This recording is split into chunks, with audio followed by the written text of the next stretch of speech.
The top economist is piling pressure on Keir Starmer to reverse some Tory cuts. I'm going to read into this more from this economist from the Independent guys and see a bit more into this. Let's go.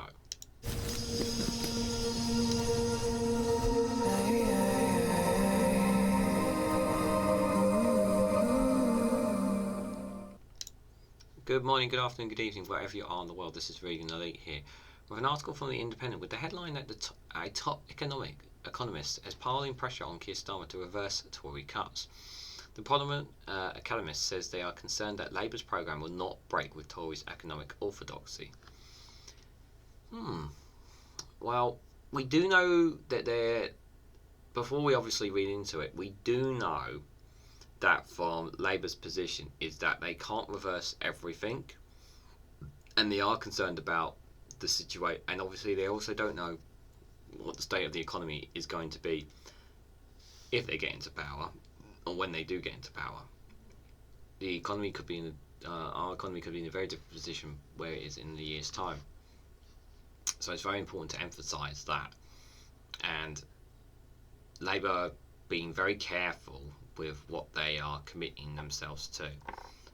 What they don't want is to give open goals for the right wingers to attack them and their policies. They want to keep their cards hidden until a general election has been called. So I think it's important to emphasise that when we talk about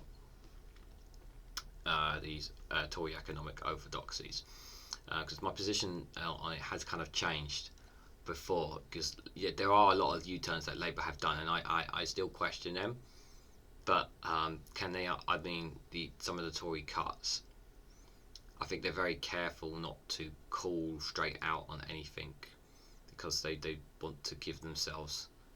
What they don't want is to give Conservatives any opportunities to stop them getting the best possible chance of winning the next general election. Yes, they are playing it safe. I would agree if you're going to say they're playing it too safe, I would agree with that. But I still think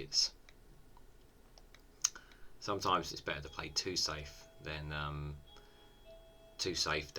unsafe. But everyone is different, guys.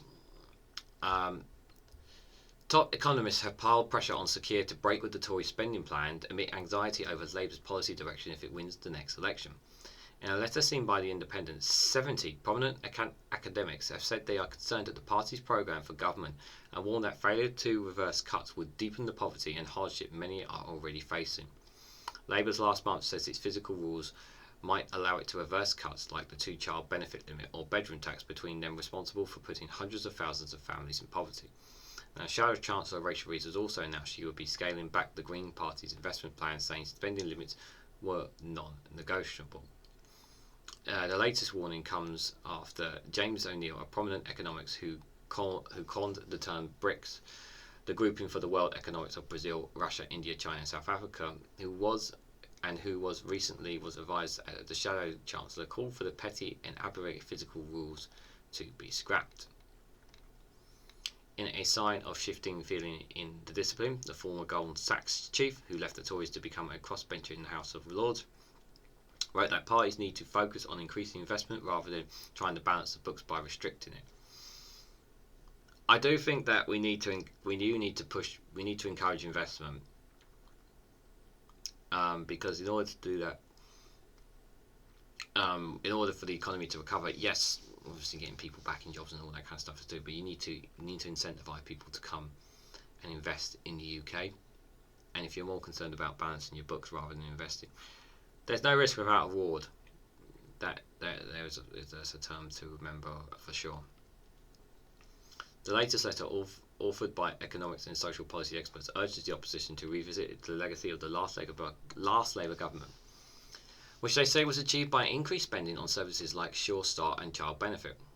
The letter authors include South Korean rockstar economics professor Ha-Jung Jang, as well as professors Kate Pretick and Richard Wilkinson, the authors of the influential book The Spirit Level, which informed speeches by Ed Miliband when he was Labour leader.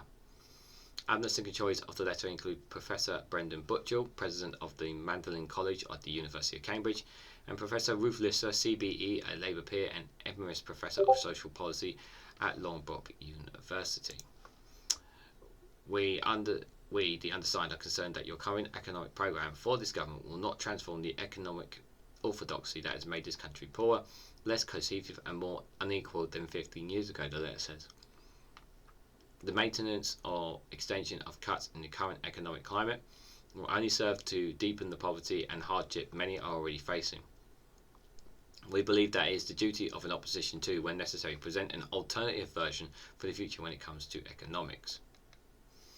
The economics urge the opposition to move away from and out of idea, economically and socially destructive approach towards a model which improves the well-being and works in alignment with our environment and achieves a social justice. They warn failure to table an alternative will mean not only wasting that opportunity but many lives and futures as well. Asked for a response to the letter, a Labour spokesperson told The Independent the party would have to make tough choices. Mrs Pickett said, "We need our next government to have a clear vision to protect and promote the well-being of both the people and the planet. New economic models based on social rights are there to underpin and attract a feasible future of the UK." The letter says reversible benefit cuts and raising spending on public services will not just help reduce poverty but also benefit the wider economic, providing a sturdy backbone to household finances that would in turn stimulate growth, which has been at the core of Labour's rhetoric. The opposition says that day-to-day spending will be completely covered by taxes and that the party will get debt as a share of our economic failure by the end of the next parliament. Kola Kaska, director of the Human Rights Centre Clinic, Cole for the letter said, "In the face of global warming, harmful inequalities and rampant inflation, more than an opportunity, Labour has the historic responsibility of presenting a transformable alternative background on social rights." She said the party should enshrine social rights like housing and health in law to set a roadmap for public policy, and that this should inform its spending decisions. Jennifer Nadal, co-director of the think tank Commission in Politics, which organised the letter, told The Independent now is a unique opportunity for change. The public is seen through austerity, elections on the horizon. Labour, and indeed if every party's mission, must show bravery and ambition in articulating a new and better version for the future of the economy and our country. Responding to the letter, a Labour spokesperson said, "With Keir Starmer's leadership, Labour has transformed the party into a ready to govern for the whole party." Now, I said at the start of this video that Labour are keeping their cards close to their chest, and they're very keen to keep the cards close to their chest. They don't want to do anything that will jeopardise their position. But at the same time, I feel that they are being too safe, and they're not being too safe. I do feel they are being a bit too safe. My gut feeling does feel that they are being too safe with regards to these things. I understand that people want to know now what Labour are going to do, every single policy, every single detail. I think the best thing is that once the manifesto comes out, when the general election is called, once Labour's manifestos come out, we'll see a lot more clearly what the Labour Party are going to do. I don't like that they're keeping similar rhetoric to similar to the Conservatives. I don't like that, but at the same time, they're trying to, how do I put this? They're saying they're trying to keep the right-wing media from not being too bashful, shall we say? Because any opportunity they have, even if it's the smallest of stories, they will blow it well out of proportion and make it, and they'll bang it up and blow it up as big as they possibly can and get everyone involved, and everything will be about that story, something involving Labour, as opposed to all the constant issues and things that are happening within the current government. And that's the thing. It is a case of controlling the narrative of from what the media say, and the right wing are very good at blowing up any small minute details that the Labour Party are capable of. I do believe that they will change. They will adapt once they are in power. They just need to get their hands get their hands off the keys to number 10, and then that is when we can really, if they stick to what they're doing now and doing similar things to the Conservatives, and rightfully will throw the book at them. But right here, right now, I would say they're just being cautious on it. What do you guys think? Do you think Labour are being too safe Do you think Labour should be more bold? And do you think that's just the case just because of the polls? We shouldn't be so eager to simply say that just because of the polls, just because people are going to vote Labour, doesn't mean people are going to vote Labour. There's people out there who aren't going to vote at all. Very, very eager to make that point. But what do you guys think? Let me know down in the comments section below. Like, share and subscribe as always. Thank you very much for watching. I hope to catch you all very, very soon.